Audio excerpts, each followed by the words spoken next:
सर्वांना नमस्कार. मंडळी, बऱ्याच जणांना घोरण्याची सवय असते. घोरणे, ज्याला स्नोरिंग असं म्हणतात.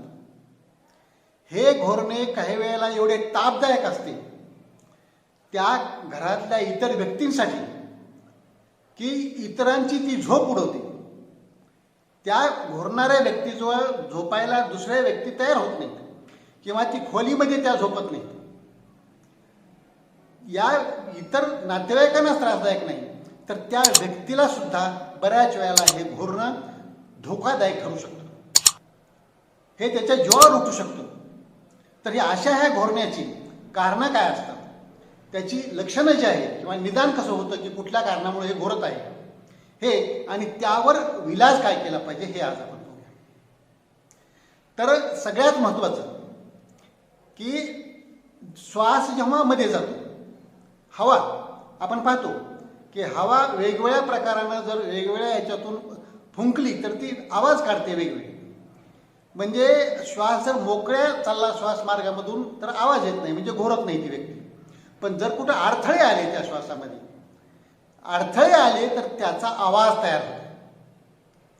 मग ह्या श्वासामधला अडथळा पुरुषामध्ये जास्त असतो स्त्रियांपेक्षा, म्हणून पुरुष जास्त घोरतात. आणि जसं जसं वय वाढेल तसतसं हे घोरण्याचं प्रमाण पण जास्त झालेलं असतं. काही जणांची उंची कमी असते, मान आखूड असते किंवा लठ्ठपणा असतो, ही पण घोरण्याची कारणं आहेत.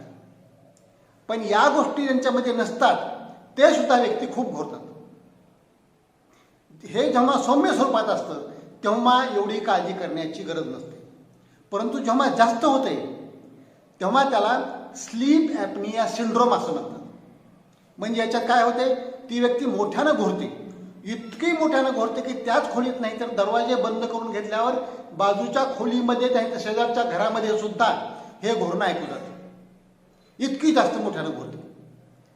आणि मध्ये मध्ये याची झोप, श्वास जो चालत असतो थांबल्यासारखा वाटतो आणि पुन्हा सुरू होतो. त्याला ॲपनिक स्पेल्स असं म्हणतात. म्हणजे पुन्हा चालू होतो, काही वेळ चालतो, पुन्हा थोडा बंद होतो, पुन्हा चालू होतो. मात्र अशा व्यक्ती दिवसभर खूप झोपत राहतात. अशा जर अवस्थेमध्ये गंभीर स्वरूपाच्या हे घोरण्याची अवस्था असेल तर मात्र सल्ला तज्ज्ञांचा घेतला पाहिजे. त्यापूर्वी आपण पाहूया की याची कारणं काय असतात. लहान मुलामध्ये कसं आहे की टॉन्सिलच्या गाठी वाढलेल्या असतील, म्हणजे तो अडथळाच झाला ना, गाठी वाढल्यामध्ये श्वासाच्या ह्याच्यामध्ये, किंवा काही सूज कुठून असेल घशामध्ये तर तो अडथळा झाला.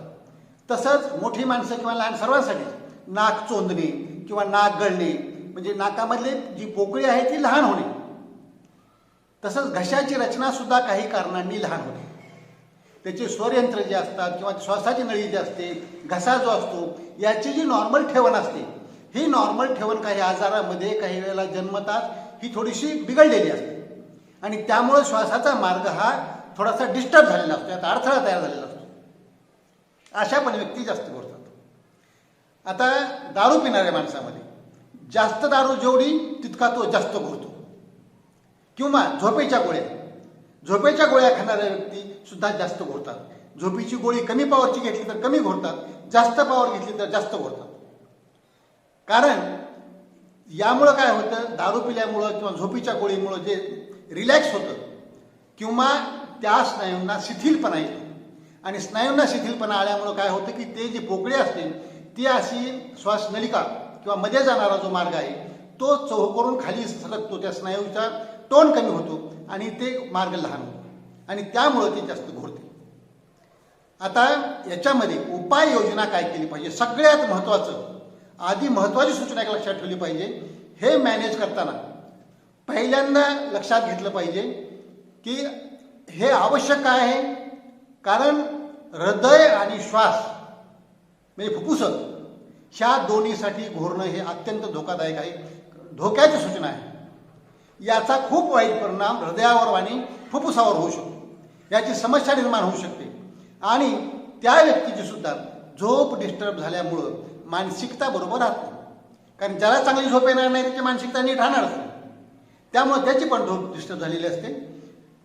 त्याच्यामध्ये काय होतं की दोन प्रकार पडतात, थोड्याफार प्रमाणामध्ये घोरणारे आणि अतिशय घोरणारे. आता थोड्याफार प्रमाणात घोरणाऱ्यांना विलाज काय करायचा, उपाय काय करायचा त्यांना सांगायचं किंवा थोडा नियमित व्यायाम करा, वजन कंट्रोल करा. व्यायामानं काय होईल, ते मधले स्नायू आहे त्यांचा टोन वाढेल, म्हणजे त्यांची ताकद वाढेल आणि जास्त पोकळी लहान होणार नाही त्यासाठी. आणि व्यायामानं वजनसुद्धा कमी होईल. तसंच अल्कोहोल घेत असतील तर घेऊ नका, झोपीच्या गोळ्या घेत असतील तर घेऊ नका, किंवा इतर काही नशेचे पदार्थ घेत असतील तर ते घेऊ नका. हे त्यांना पटवून देणं. आणि सगळ्यात साधा सोपा उपाय, एका अंगावर झोपायला सांगणं. हे तर सर्वांना माहीत असतं, एका अंगावर झोपल्यानंतर ती व्यक्ती कमी घोरते. परंतु बऱ्याच वेळेला काय होतं की आपली पडजीभ जी असते पाठीमागची, पॅलेट, टाळू ज्याला म्हणतो आपण, ती मागे पडते आणि चोकिंग होते घशाची, आणि त्यानं सुद्धा ती व्यक्ती जास्त घोरते. तर हे काळजी घेतली पाहिजे. आणि आणखी एक साधा उपाय, झोपताना जास्त घट्ट कपडे नाही घातले पाहिजे. आता जे व्यक्ती अतिशय घोरतात त्यांना हेवी स्नोअर्स म्हणतात किंवा हिरोईक स्नोरिंग म्हणतात. कशाही पोझिशनमध्ये त्यांना कसंही झोपवा, दुसऱ्या रूममध्ये पण त्यांचा एवढं मोठ्यानं त्यांचं घोरण चालूच असतं. त्यांच्यामध्ये कारण शोधावं. जर टॉन्सिल वाढले असतील काढून टाकावे, जर नाकातील हाड जर वाकडं झालेलं असेल तर ते सरळ करून घ्यावं, जर काही मध्ये कुठं सूज असेल, गाठ असेल, पॉलिप, टर्बिट असे असेल नाकामध्ये ते दुरुस्त करून घ्यावं, काही ॲलर्जी असेल तर ती नीट करून घ्यावी. आणि घशामध्ये जे श्वासाचा मार्ग जर काही कारणानं लहान झाला असेल तर मग ते पडजीभ असेल किंवा ते टाळूचा भाग असेल किंवा मधला घशाचा भाग असेल तर ऑपरेशन करून काढणं घशाचे डॉक्टर तो थोडा थोडा काढून घेतात आणि तो मार्ग मोकळा करतात. आणि हा मार्ग मोकळा केल्यामुळे तो मोठा होतो आणि मोठा झाला की ती व्यक्ती घोरायचं बंद होऊ शकते. हे नियम पाळूया आणि निरोगी राहून दीर्घायू होऊया. धन्यवाद.